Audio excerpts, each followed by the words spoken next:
What's up mga kabintana? Sa mga nagtatanong kabintana kung magkano ba sinasahod dito ng aluminum fabricator or glazer o glazing dito sa Australia. Kasi nagtatanong si Sir Kuya Adam. Sa ngayon mga kabintana, ang minimum dito sa Australia is $25 per hour. Pero sa mga skilled mga kabintana, kagaya ko, mga welder man, mason, o ibang skilled mga gardener, meat shop, iba po ang rate doon. Ngayon mga kabintana, kapag nagpa-process ka ng 482 visa o sponsored ka ng isang employer, automatic mga kabintana, ang sahod mo is 70,000 annually. Nakikita nyo dyan. So, kapag 482, pakita ko sa screen para mabasa ko. 73 na pala ngayon. Pero sa case ko naman, yung kami ng kaibigan ko, mas mataas sa kami dyan mga kabintana. Kasi nasa 76 na kami. Per annum yun, 76,000 o nasa 2.8 ganon mga kabintana. Hindi naman mapagod dito ang magtrabaho. So, relax lang naman. Minsan may bigat, minsan may mas madali. Pero sa mga gustong mga kabintana makapunta dito sa Australia, hanggat may pagkakataon pumunta kayo dito. Hanggat bata pa kayo, kasi advice ko napakasarap dito.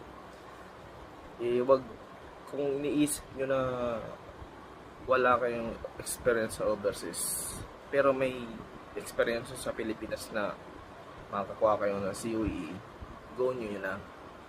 Kasi napakalaking tulong talaga sa pamilya. Halos sa 70,000 per annum, nasa 2.5 million yan mga kabintana sa Philippine peso.